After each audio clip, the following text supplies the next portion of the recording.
Salut à tous, on se retrouve aujourd'hui pour s'attarder sur l'épisode 3 de la saison 3 de Stranger Things. Premier épisode à ne pas être réalisé par les frères Duffer dans cette saison, même s'ils chapeautent toujours l'ensemble de la série. Mais pour le coup, c'était Sean Levy, quand même un habitué depuis la première saison, qui était aux manettes. Bon après, Sean Levy, il a déjà fait ses preuves, on peut être sûr qu'il va faire du bon taf. Après tout, c'est un peu son bébé à lui aussi, Stranger Things. Si les frères Duffer en étaient le père, alors lui, on pourrait dire que ce serait la mère.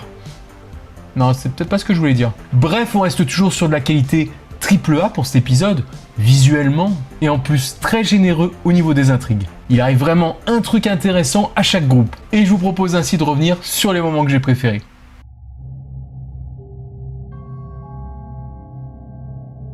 Et on commence avec Eleven et Max, qui ont sans doute la part belle dans cet épisode. Leur complicité s'est vue renforcée dans l'épisode 2, et maintenant elles vont devoir faire face ensemble à l'adversité. Là c'est bientôt fini les parties de rigolade. En l'occurrence avec la vision qu'a Eleven de Billy lorsqu'elle joue au jeu de la bouteille. Donc déjà une première scène magnifique dans cet épisode. Voilà, moi c'est vraiment tout ce que j'aime dans Stranger Things.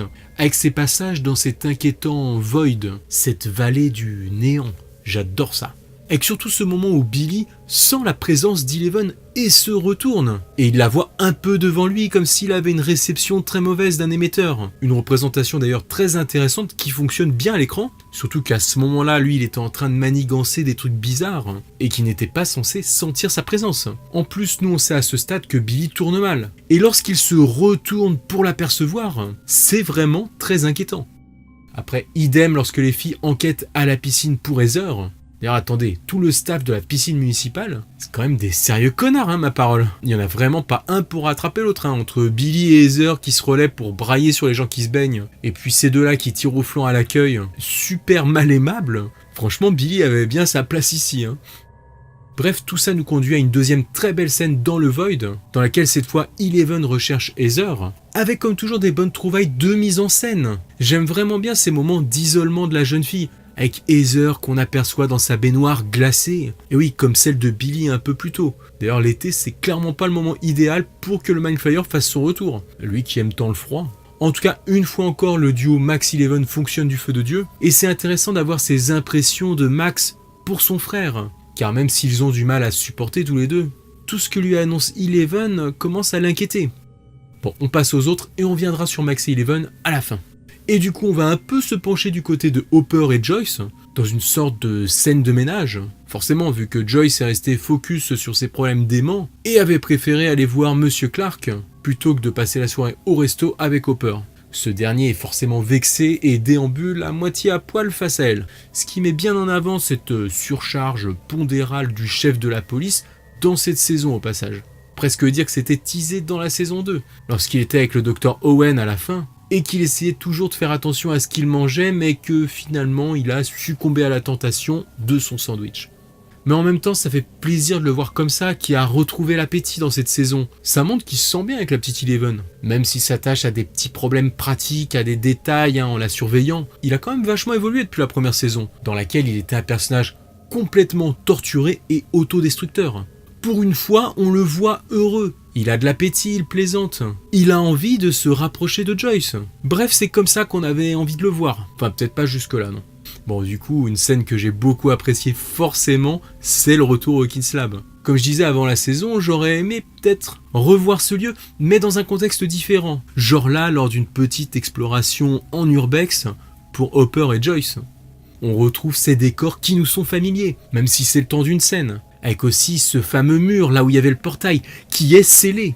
Non, il ne s'est pas réouvert. Les showrunners emmènent presque leur personnage ici pour vérifier avec nous que c'est pas ici que ça va se passer cette saison. Mais c'est quand même là que Hopper fera la connaissance du Terminator russe.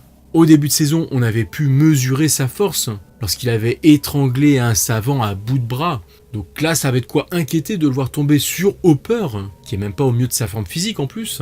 Un peu pâteau dans le combat. Heureusement, la confrontation tourne court. D'ailleurs, en vrai, je comprends pas trop pourquoi il est venu lui taper dessus. Surtout que finalement, il y avait plus rien au lab. Allez, on va dire que c'était peut-être un avertissement, genre fouille pas trop, toi. En tout cas, pour Hopper et Joyce, là aussi, l'enquête est bien lancée. Et en parlant d'investigation, retour sur Jonathan et Nancy. Cette dernière dans une tenue un peu plus sobre que la dernière fois.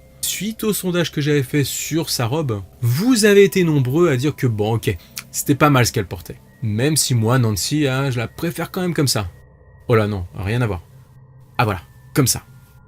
Bref, le couple de tourtereaux retourne chez la vieille dame, dans une scène pas mal non plus dans un genre plus conventionnel des films d'horreur, avec un effet garanti, cette femme qui semble possédée.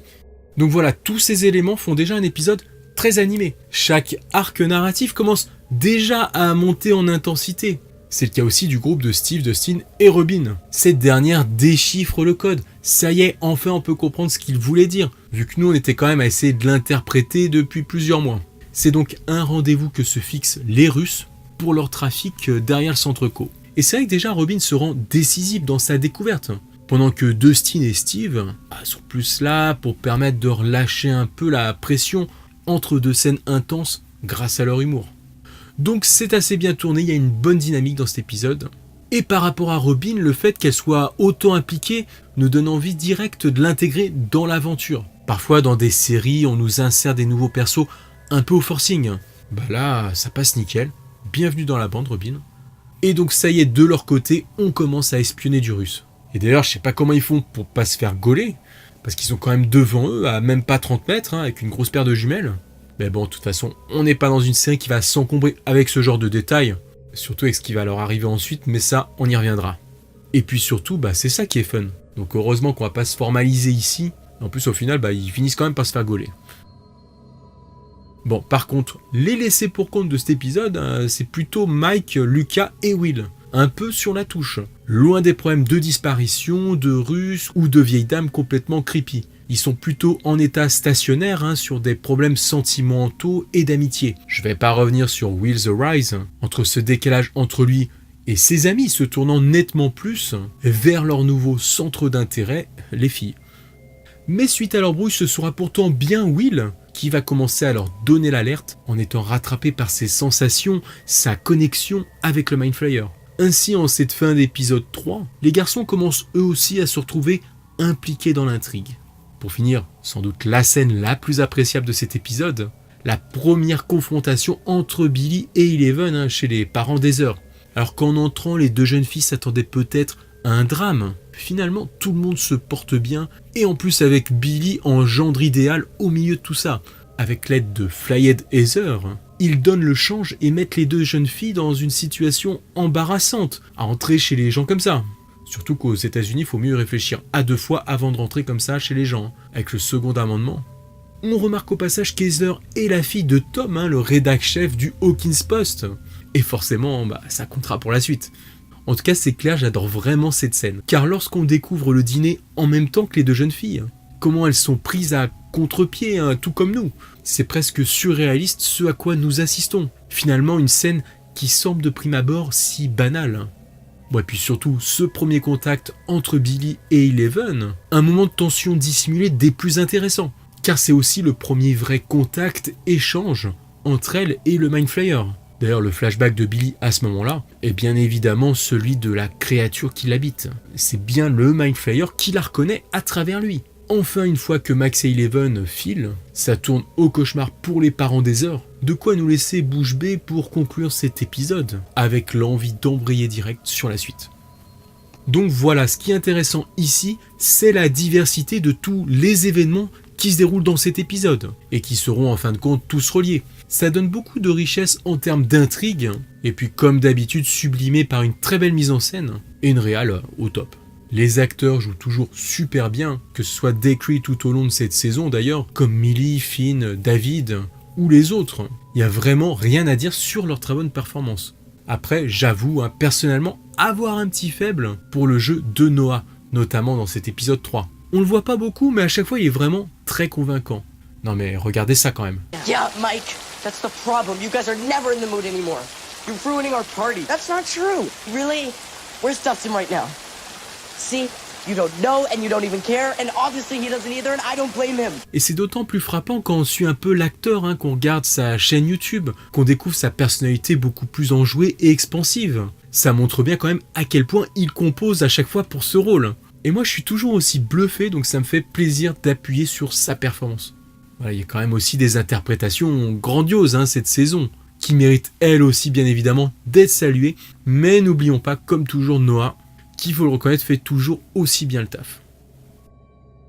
Et vous alors, quelle serait votre interprétation préférée cette saison ? Attention, je vous parle pas ici de votre acteur ou de votre personnage préféré, mais vraiment de celui qui a eu un jeu très convaincant. Vous allez tous répondre Billy, c'est ça ? Et d'ailleurs, on finit là-dessus aujourd'hui. Bon, en tout cas, mes retours sur les épisodes arrivent doucement, petit à petit, mais en tout cas, j'espère vraiment que vous les appréciez. Et on se retrouve très bientôt pour d'autres choses autour de la série. Ciao les amis!